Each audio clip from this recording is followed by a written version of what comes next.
We'd like to thank Dr. Katharine Antelini, who is joining us today as our next speaker.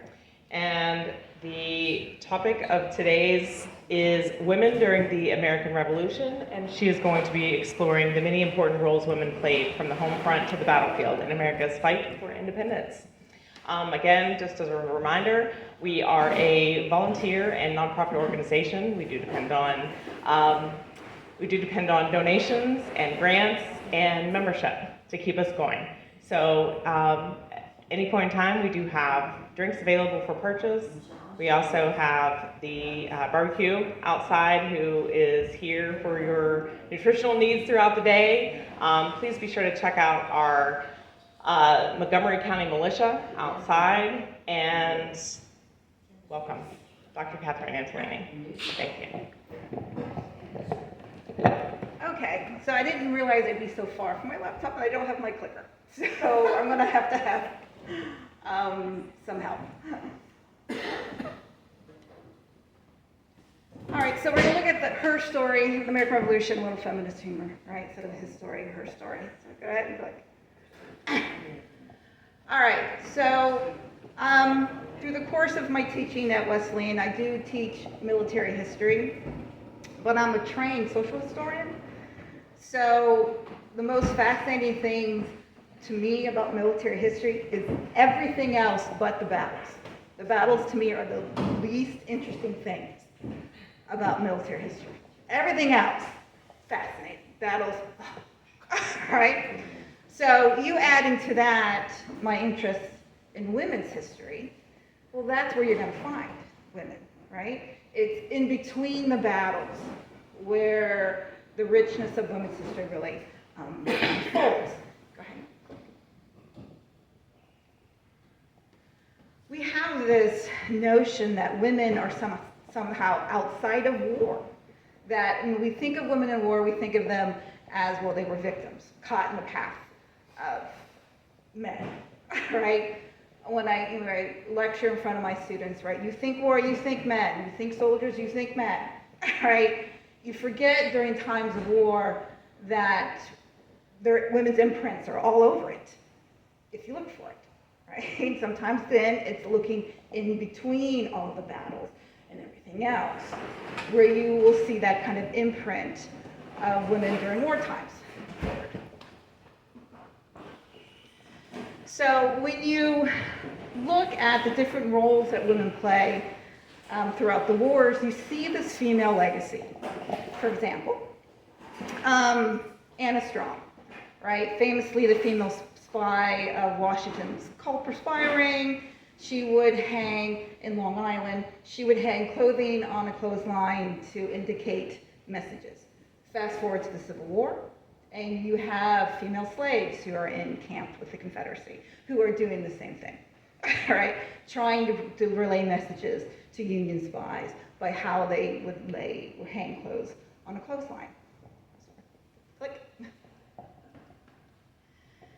Same idea, connections from the Revolutionary to what we see during World War II. So the Ladies Association of Philadelphia in 1780, it was a group of elite women who were trying to raise money for the war effort. So 36 elite women in Philadelphia went door to door, collected what was $300,000 in continental dollars. Today it would be about $7,000 in gold.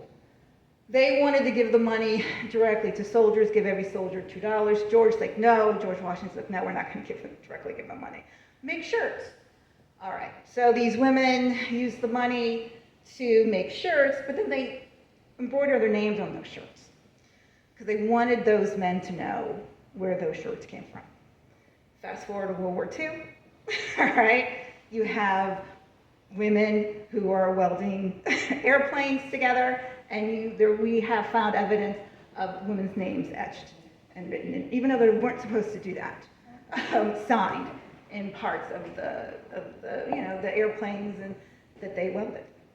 All right, click. Another great thing about studying women during war times is that we are the uncertain variable. We don't have to support a war if we don't want to. And in every war you study, that's a concern of governments. If you look at wartime propaganda, how much propaganda is targeted at women to convince us to go along with it, right? Even during the revolution, the idea, now if we don't persuade our wives to back this, then we're going to have a problem. Great quote from World War II: "Men may have the strongest will, but women have the strongest won't." So if we don't want to do it, we're not going to do it. You can force men to draft men to fight. Women, right? You're going to have to convince us this is something that we should support. Click. All right, so there are 4 kind of roles that women play. And so we can start with that classic home front role that we think of when we think of women during war. Then on the other extreme, we have the evidence of women who disguise themselves as men in order to fight. So what I'm going to do is kind of briefly give you an example of women that fall in each of these categories. When I teach this, I teach a whole course called Women During War Times, where I start in the Revolution and I end in World War II.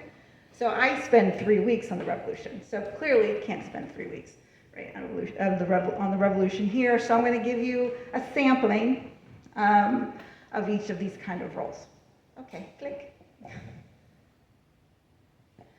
All right, so the classic home front role. So we learned about the build-up to the Revolution and how significant and important the boycotts were. All right, so we know the Sons of Liberty. Everybody knows the Sons of Liberty. But there are Daughters of Liberty as well, who are part of supporting these boycotts, right? So yes, you have the Sons of Liberty out tarring and feathering, so you don't have the women doing that. But you have women who are going to refuse to get married, right? Because they don't want to have a marriage certificate or license with a stamp, but they're going to refuse to do it. When we boycott tea, they're going to boycott tea too. They're not going to buy British tea, but they're going to make their own, and they're going to call it Liberty Tea. Boston Tea Party, of course, everybody knows this, Sons of Liberty, but there was a woman involved in that. So Sarah gets credit for, some give her credit for helping to plan it, like it was a kind of an idea, why don't we dress up like Indians and go? Others give her credit simply for helping to disguise the men as Mohawk, right? As Native Americans, helping to cover them and darken their skin in ash and soot, and then clean them up when they were done. So the idea that there are women in part of all this is just the founding fathers and Sons of Liberty, that they cast such a huge shadow, kind of shove them out of the way, right? To see that all the women and the roles they are playing. Go ahead and click. All right. Again, how important women are. You want these boycotts to work? You got to convince women. It's one thing not to buy British goods, but then you can't go without things. So you need to rely on female labor to replace the stuff that you're not going to buy, like British cloth, right? We tend to buy British cloth because spinning and weaving is labor intensive. But you need clothing. So women who would do this, right? Now, spinning bees were something that women always did. Spinning and weaving, it's a female task. You would get together in groups, so it would be also a social event as well, or sometimes they did it for charity, for a minister who didn't have a wife and needed clothing. But the fact that these women were now doing it as a political act, right? We're not just spinning and weaving because this is what we do and we got to clothe our family. We're going to make a political statement, right? Us doing this has made us political actors, and we are supporting the boycotts, right? So these women recognize that, right? They kind of recognize that even though we don't think of women as political creatures in this time period, they got a sense of being a political creature. Go ahead and click. There's also a woman's name associated with the Declaration of Independence. All right, at least one printing of the Declaration of Independence. All right, January 1777, the Continental Congress wants a reprinting of the Declaration of Independence, this time with all the signers' names on it, not just John Hancock's, but all the signers' name on it. All right, click. At this time, they're in Baltimore. They got run out of Philadelphia. So the main printer in Baltimore happens to be a woman. Her brother started it, but she runs it. So she prints the second printing of the Declaration of Independence, and she makes it a point put her full name at the bottom of that printing. She didn't usually do that. Her journal was the Maryland Journal, and she usually just signed it M.K. Goddard, but how could you pass that up? All right, Declaration of Independence, so there is a woman's name, at least in one printing of the Declaration of Independence. Click. All right, war starts out. Again, that phrase, of course, this comes out of World War I. When men go to war, women go to work, right? Somebody has to do all the labor that needs to be done when men go off to war. So we think of World War II, we think of the classic Rosie the Riveter, right? Women going into the war industries. So we had our American Revolutionary Rosies, right? Women who took up the work. Not only are they doing the work they did as women on farms, they are now doing the work that their husbands or their sons did. So they're building fence and plowing fields, and they're doing stuff that's traditionally male labor. They're also getting a sense of how important they are, their work is, in some of their correspondence. I mean, they used to talk about, men talking about their farm, this is my farm, but women in correspondence talking about our farm, right? This is what I'm going to do to get the crops in on our farm. So these women do get a sense of a little bit of empowerment when they are trying to take on this work on their own. Sometimes they were slapped with quotas from the military. So not only are they doing work to keep their own family alive, you have the military coming through asking for to help feed them, or women asked to sew shirts and pants in order to help clothe men. So the women added work slapped onto them beyond what they're doing for basic survival, but quotas slapped onto them by the military. Of course, the housing and nursing of soldiers, sometimes quartering, right, when the British are encamped in your town, and so you have enemy soldiers in your house that you're forced to care for. Nursing soldiers. George Washington had a habit of dropping off the sick and wounded on people's doors because it slowed him down. So it wouldn't be unusual for you to be left with soldiers to care for as the the Continental Army moves on. Click. All right, click again. All right, one of my interesting little story. All right, so there was a statue of King George, and in 1776, July 9th of 1776, right after a public reading declaration in New York, they tore down this 15-foot statue. It's covered in gold, which he ate gold, but what's more important, it's lead, right? You can't see, it's a hollow lead statue. All right, click again. So Jennifer Oliver Wolcott had the idea, you know what, pick up what pieces of that statue are left, send it to my wife, and have her and everybody in that community help melt it down.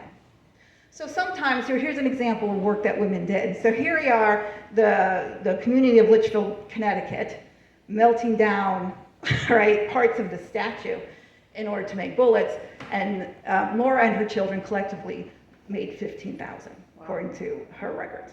All right, click. Again, unpredictable variable. Sometimes women are upset, right? They have more reason not to support. We romanticize women during war. Oh, these brave patriot women, all they did.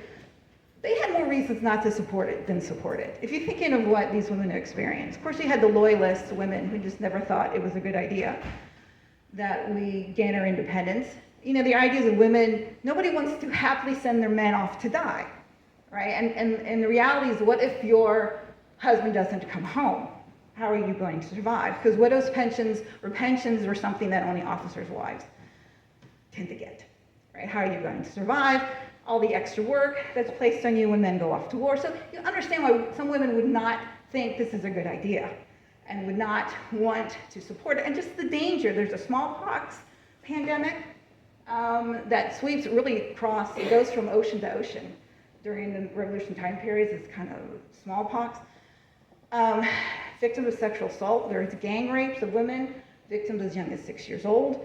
So women have a reason not to want to support this war, right? Which just makes them, it's so interesting and very much that unpredictable kind of variable.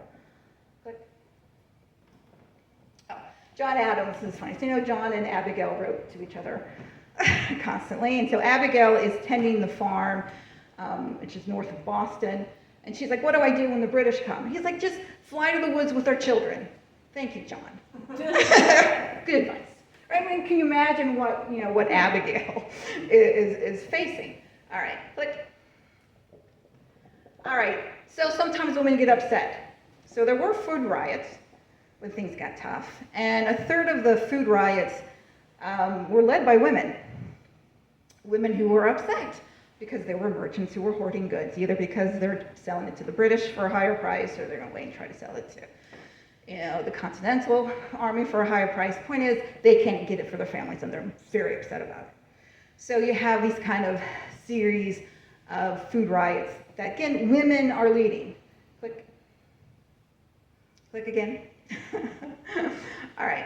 So one of these, Abigail writes to John about one of these food riots, and she hears, like, after they went and took his keys and took his goods, they spanked him for being a bad merchant. And she thinks, I don't think that's true. And it probably wasn't true. So historians think that's how you kind of downplay it. These are women who took it upon themselves to raid a merchant and take the goods, say, we deserve these goods. We are supporting this war, our family is starving, you're hoarding this, you're a bad patriot, we're good patriots, we're going to take the stuff we deserve. So they kind of downplay, this is a power move from women, right? They kind of downplay that power move, make it kind of like them spanking a spoiled child, right? So that probably didn't happen, but the idea of really kind of downplaying what these women were doing, feeling empowered to do. All right, click. All right, so we move from the classic home front to camp followers. Camp followers are, that's what I say, the women who follow the camps, right? They follow the camps because their husbands are there. They follow their husbands or follow their other family members. They follow the camps because they simply have nowhere else to go. So they follow camps as a means of trying to survive, with their children in tow. Camp follower will later become a euphemism for prostitute. Are there prostitutes? Of course. Right? You're going to go where the men are. But Martha Washington are at these camps. Right? And nobody's going to call Martha Washington, that kind of a name. So you have women who are serving a purpose as camp followers.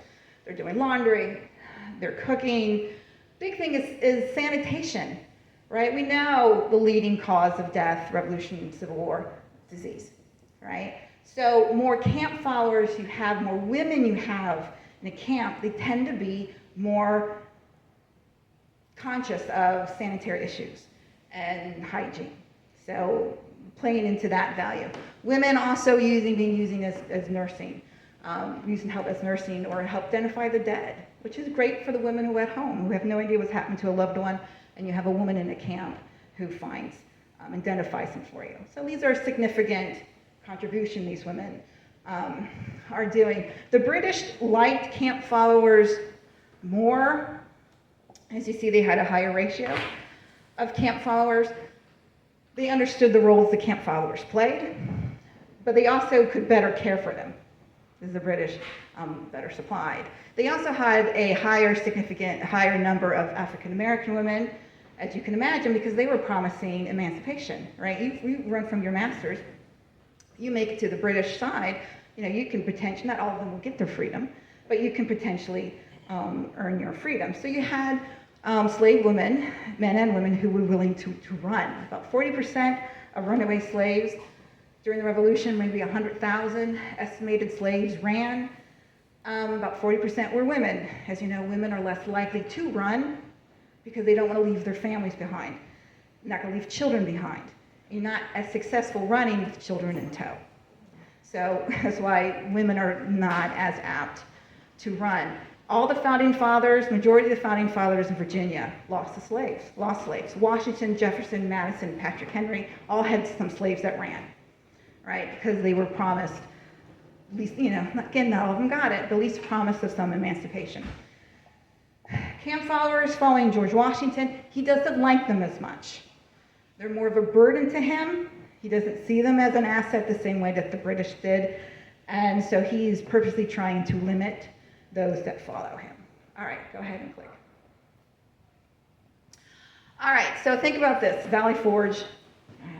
We all learned about how bleak it was, right? The men they're naked and described in starving and skeleton conditions, and they're living in these shabby huts, and they're eating dog meat, and right, suffering of disease. Click. Click again. You added to that 500 women and children into that as well, who live in the same conditions. All right. So again, the women are there. Right? With the story that we get, at one point you're going to have 20,000 at Valley Forge. Right. So the fact that you do have about 500 women and children there, doing what they can do to survive themselves, but also help with the camp. Going forward. There are elite women at these camps. Martha would show up at these camps. She claimed that she heard the opening and closing gun of every military campaign of the Revolution. She is serving as First Lady before she is First Lady. You know, she recognizes the symbol that her husband is, and she also feels like she's doing her part, right? So she would wear homespun, right? We don't boycotting British goods, so she's wearing, as an elite woman, that's a big deal, right? Wearing homespun, she would travel to meet. She was inoculated for smallpox, right, to support her husband's call to inoculate his troops for smallpox. She did all she could, right, to promote the cause and to get especially women behind it, right, because you need women's labor and support to continue this going. So she did her part doing it and entertaining. Of course, she's not living in shabby huts, right? When she camps with her husband, she's in, the officers are being housed by, people in the area. So she's not having the same conditions, but the fact that she is there and she's doing part, she would go into the camps and help nurse men. So there were men talking about, how, all these great things about, Martha Washington. Okay, go ahead and click forward. All right, like I said, George, not a big fan of them, but he's barely keeping his own men alive, let alone raggedy women and children, right, in tow. And so he wants to march through Philadelphia, have a big show of marching through Philadelphia. He doesn't want the women. He's like, don't let them ride on any wagons. Don't let them, because they look shabby. And he understands the symbolic importance of his army. So, and they're going to slow us down. They're a clog upon every movement, right? So he told the women, you hang back, you catch up with us later. Click. These women go, no, we won't. So they hide in the alleyways in Philadelphia, and then they leap. When he comes through, they purposely march with them, because they understood their worth, right? If George, not so much, because he's a lot of things worth, they understood their worth, and they didn't want to be dismissed. So again, love these stories of these women, this unpredictable, variable man. They feel empowered, and they express it in these different ways. All right, click forward. All right. So each of these roles, we're getting kind of closer to more danger, right? Classic home front, camp follower, virago. All right, these are women who sometimes described as a female warrior, right? Women who would pick up a gun, right? Women who were willing to do things that we traditionally associate with masculine behavior, like home guards. Women who were willing, when all the men are gone, to pick up a gun and help guard their small towns. Or working as scouts and spies. I already mentioned Anna Strong as part of the Culper Ring. Sybil Ludington, story of her, she's 16 years old. Her father is a colonel of a militia in Connecticut. There's warnings that there's going to be an attack on Dansbury. She climbs on her horse. She rides 40 miles trying to rally the militia to come to call to help protect Dansbury. The joke is, Paul Revere gets so much praise, right? Paul Revere made it 15 miles and got captured. She made it 40 and never got caught. So the joke is that, Sybil Ludington did Paul Revere's job better. All right, okay. Closer to home, Mad Ann was a scout in Fort Clendenin, right? So what is still then, right, Western Virginia. Primarily keeping track of Native American movement. Of course, can't not mention Betty Zane, right? So that's that female spirit on that second siege of Fort Henry, which is where now is Wheeling, where the fort is being attacked, but they're running out of gunpowder, so she has to run to the cabin next door to get the gunpowder, and they're firing, shooting at her, right? So the idea of these women who did things that we expect men to do, right? Dodge bullets to go get gunpowder, right? Or ride in the middle of the night to rally the troops. But we don't think of women doing, but they did. They just don't make the history books in the same way. Betty Zane, hit and miss. She makes it in some history books, but not others. But of course, locally, everybody knows Betty Zane. The most famous in this category is Margaret Corbin. Margaret Corbin was a camp follower. She followed her husband, and her husband manned a cannon. She is a battle of Fort Washington. She sees her husband get killed, so she takes his spot and manning his 2 cannons. She is eventually shot in the arm. She'll never get full use of that arm again, and shot in the jaw and chest. She is captured, but because she's a woman and she's an invalid, she's not held for very long, and she's released. She's actually allowed to stay active in the military. She joins what is known as a Corps of Invalids, who are at West Point and kind of serve as a non-combat kind of soldier status. So she does do that to the end of the war. She does receive a pension, one from the state of Pennsylvania and one from Congress. So she is the first woman to receive a pension from Congress. She is also honored at West Point. That is a monument to her in the cemetery at West Point. All right. The final category is the androgynous warrior. These are the women who disguise themselves as men in order to fight. We only know about the ones who got caught, right? So Nancy Bailey, we know about her because she got caught. So you can look in the National Archives, and there are discussion of discharge, being a woman dressed in men's clothing. This is a warrant for her arrest. All right, she enlists because there's money being paid. Of course, you're going to take the money. Then she realizes she's got caught, and she runs, and she is captured and spent some time in prison. But the idea we know about her, we think of the women that we don't know about because they never got caught, or they never tell their story in any other way. But we do know about Nancy because she got caught. Go ahead and click. The most famous in this category is Deborah Sampson, later Gannett when she marries. She enlists late. Of course, this is May 1782, so this is after Yorktown. But she enlists late, and she's considered tall for a woman. Some give her 5'6", 5'7". Some have her as tall as 5'9".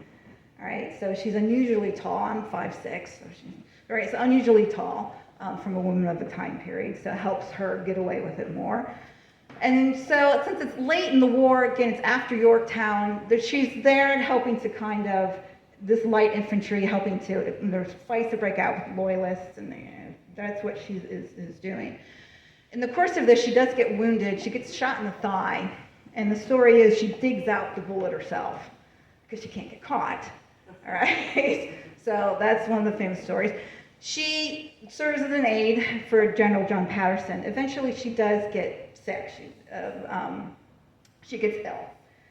And so she is treated by a doctor. The doctor clearly went, hey, this is a woman. But he hides her identity. He only tells General Patterson, like, realize this, Robert Shurtleff is a woman. He's like, well, so she is honorably discharged. They do give credit for her service, even though they deceived. So Robert Shurtleff, anyway, is honorably discharged. And she will petition for a pension, which she will get. So she'll get a pension from John Hancock and eventually a pension from Congress as well. We know a lot about Deborah because in 1802, she begins a lecture tour. So she supports herself by, her and then her husband, by touring and telling her story. There also was a book written about her at the time. So she tells, so again, some of it may be, you know, you got to be entertaining to your audience. So some of her war stories may have been a little bit exaggerated. But nonetheless, that's what we know about her, right? Because she was saying, when she dies, her husband gets her pension. So that was nice. All right, go ahead for it.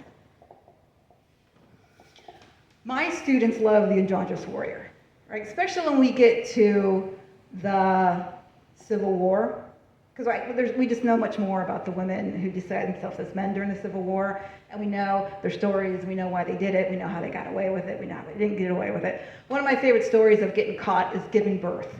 Whoops.